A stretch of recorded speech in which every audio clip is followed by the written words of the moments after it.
Other interesting business news, you have Verizon to lay off nearly 5,000 employees and pay up to not, what was it, $1.9 billion in severances, which is quite a pretty penny and pretty, again, one of those bittersweet moments in your employee.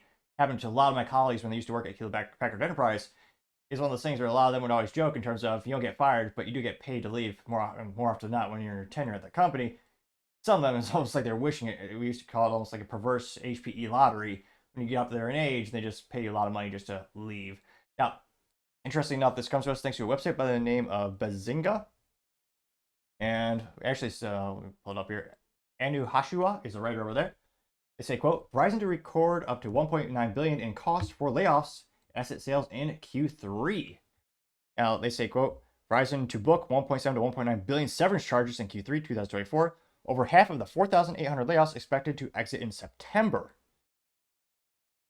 Now, this is coming right after they just bought Frontier for about $20 billion in cash. Well, I'm pretty sure that SEC, most likely the government's going to sign off on that, and it's not being a huge monopolistic action since there are a couple large ISPs or internet service providers. Now, they say, quote, in June 2024, Verizon shared plans to downsize 4,800 employees by the end of March 2025. Over half of these employees will be exiting 2024.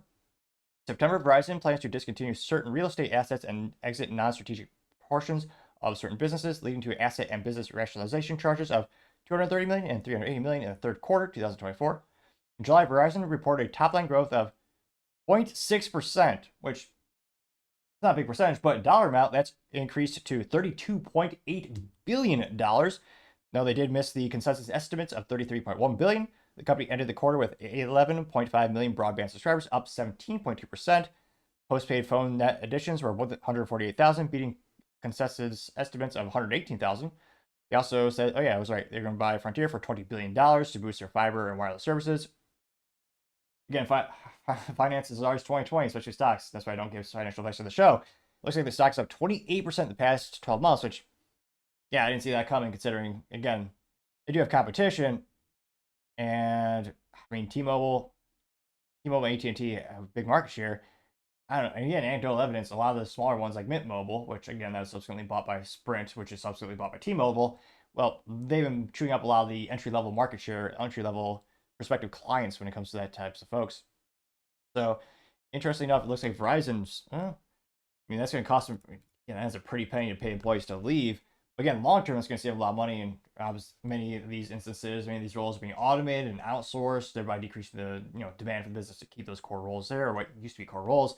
Now, hopefully, they're able to find gainful employment at a competitor and be able to retool their skill sets, no one's out of work too long. But surprisingly enough, the Verizon stock is doing pretty good these days. Will they keep that trajectory up for the rest of the year? I don't know. I'm pretty skeptical, but let me know in the comments because, as always, it'd be fascinating to hear what you have to say. Thank you, everyone, for taking the time to tune in. Again, trying to get to 4,000 subscribers by the end of the month, so if you click that button, I greatly appreciate it. Also, give me a thumbs up, thumbs down, or comment. It's a great way to give me some additional feedback, thereby letting me know how I can make the show better and better. Lastly, don't forget to take the time to tell your family, tell your friends, tell your coworkers, heck, tell your enemies, tell anyone and everyone. Just stay safe, fight the good fight.